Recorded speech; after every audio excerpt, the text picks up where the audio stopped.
Walang kukurap sa una kong revelasyon. Pero bago tayo magpatuloy, panoorin muna natin ito dahil related ito sa diskusyon natin ngayon. Drug syndicate ang una kong revelasyon.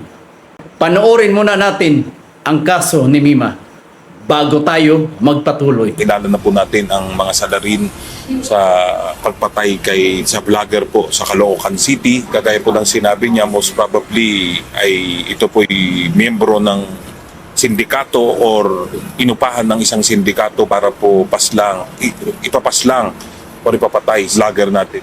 May natatanggap ng banta sa buhay ang vlogger na si Alicia Lipata o Mima Alicia bago pa ito mapatay. At i-recap din muna natin ang mga bansa na pinuntahan ni Penguin Budlat at ni BBM.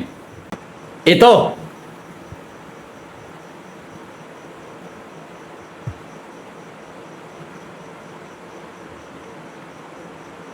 Kung napanood nyo ang previous vlog ko nung nakaraang mga araw, na kung saan nag-trending yon ng almost 3 million views doon sa pag-repost ni Makata ng Bayan.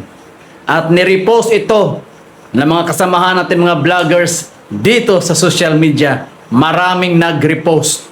Ito po ay patunay lamang na ang pagkamatay ni Mima Alicia ay may kinalaman ang member ng mga sindikato na naayon sa report. Pero nakapagtataka lang, correct me if I'm wrong, na itong post na ito is noong 2024 pa. Ewan ko kung nagkakamali ako, dahil sa pag-verified ko, noong 2024 pa ito.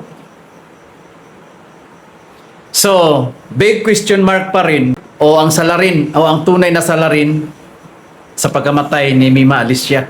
So ngayon, isa-isahay na natin ang drug syndicate na nandito sa ating bansa at sa labas ng ating bansa. Unahin natin ang foreign group of drug syndicate na nakabase sa Asia, Pacific at US. 5 grupo po ito na mga higanting drug syndicate na nandito ngayon sa ating bansa na nagpayuhot ng silver at pulburon. Hindi ko nababanggitin. Yung silver na sinasabi ko, yun yung favorite ni BBM. At yung pulburon, yun yung paborito ng mga lokal natin na mga bangag na nandyan sa mga kanto, na nandyan sa mga katambayan. Yun yung pulburon. Pero yung paborito ni BBM, yun yung silver. Okay, ngayon, una kong banggitin ang pinakahiganting foreign drug syndicate na nakapasok sa ating bansa sa panahon ng pamumuno ni BBM at Lisa. Knowing na ang pinakaunang biyahe ni Lisa at ni BBM noong 2022, if I'm not mistaken, is sa US. At sa mga nagtatanong dyan kung bakit ako kumalas. Alright, ganito yon. Noong June 2022, doon na nag-umpisang umupo si BBM. Pero after 4 months, marami na akong napansin. Kasama na doon ang una kong revelasyon na may mga malaking sindikato sa likod ni BBM. Kaya kumalas na ako hanggat maaga pa. At nakalimutan ko pa doon ang human trafficking. Yun yung pang-apat na mga higanting sindikato na nasa likod at nakapaligid ni Lisa at ni BBM. Si Lisa, ang coordinator sa mga yan.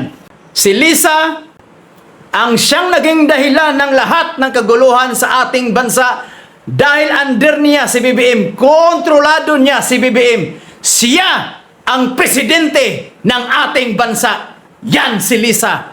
Kaya bakit niya naging kakampi ang mga dilawan at walang magawa si BBM doon dahil under si BBM ni Lisa. Yan ang katotohanan na hindi matatakasan ninuman sa atin. Kaya kumalas na ako dahil hindi ko kaya yung script na takpan ang kawalang hiyaan ang mga sindikato sa ating bansa. I don't know. Sa mga darating na araw, mabubuhay pa ako. God knows everything. Kung itumba man ako, sisiguraduhin ko na babalikan ko sila.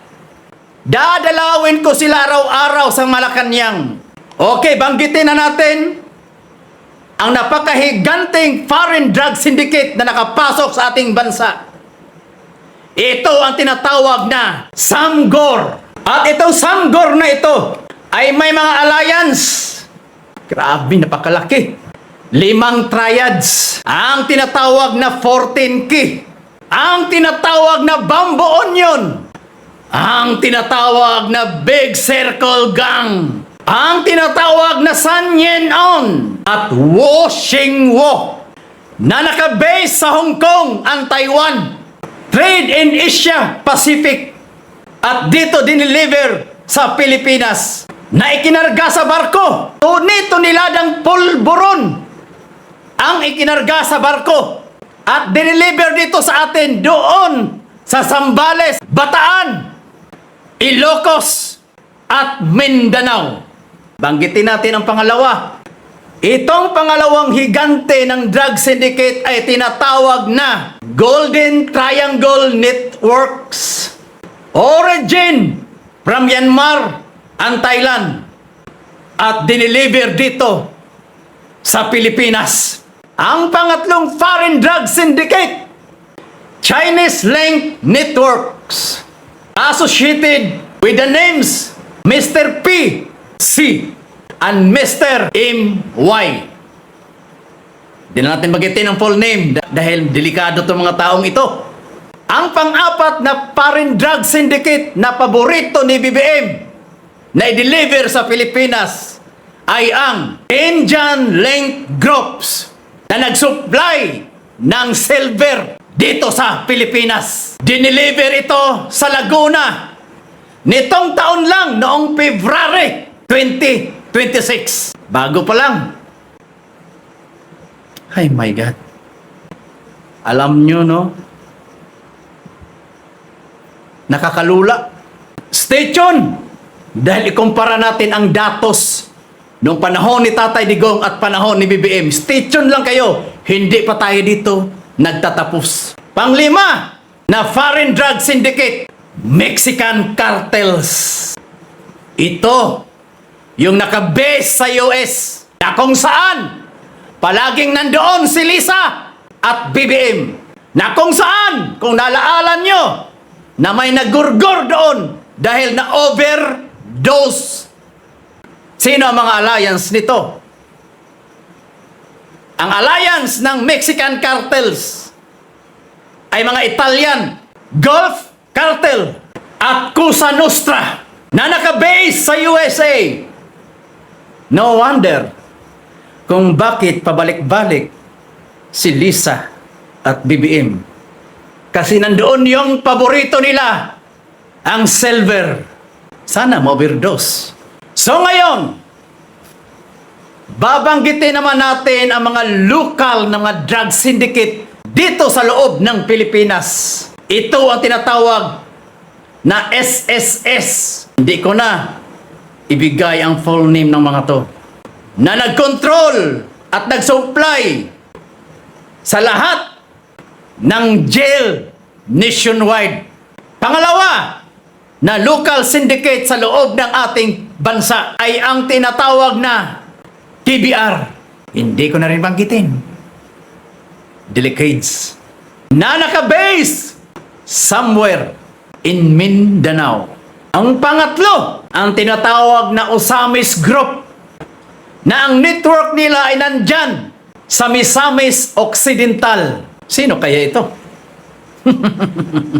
At ang pang-apat at huli, Manila Drug Group, led by Aka alias Leaders. So marami. Sino kaya ang mga ito?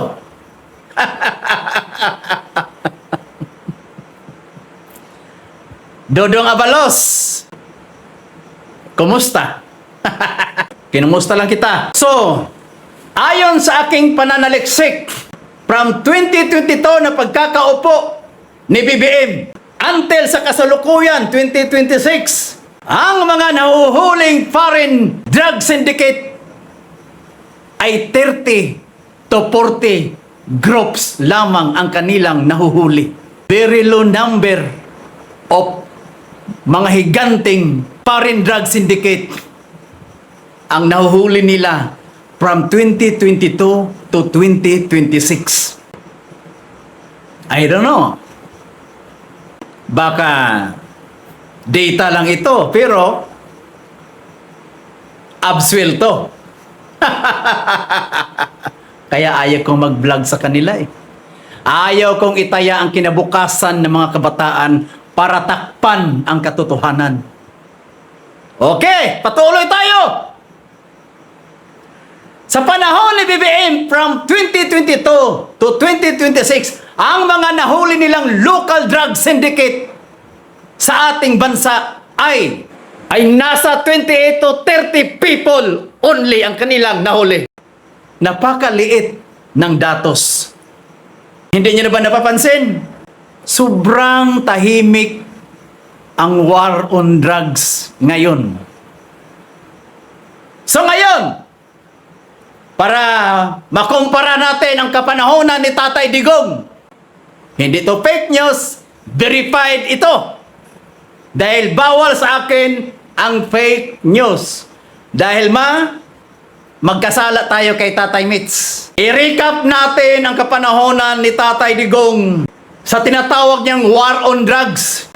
At ang total na datos na nahuli ni Tatay Digong sa kanyang kapanahonan from 2016 to 2021 ay humigit kumulang ng 225 giant foreign drug syndicate to 230 groups of foreign drug syndicates ang nahuli under the watch of Tatay Digong. Ikumpara nyo kay BBM. Ang nahuli lang niya is 30 to 40 groups only. Questionably pa yon kung totoo nga ba.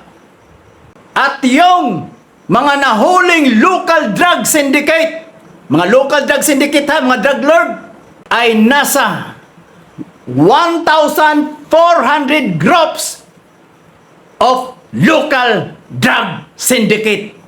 Ganon kadami. Ikumpara mo kay BBM na nasa 200 to 300 lamang ang nahuli niyang local drug syndicate at questionably pa yun kung totoo nga ba ang datos na iyon. Dahil ngayon, ulitin ko, sobrang tahimik ng drugs on war. Kaya mga kabayan, umpisa pa lang ito ng aking revelasyon. Yun lamang ang sa ngayon na kailangan nyong marinig, na kailangan kong iparating sa inyo para aware kayo sa inyong mga anak. Higpitan nyo ang pagbabantay ng inyong mga anak. Dahil marami ng balita na maraming ginurgor. Mga ama, ginurgor ang mga anak. Ang anak, ginurgor ang magulang dahil sa polvoron na yan.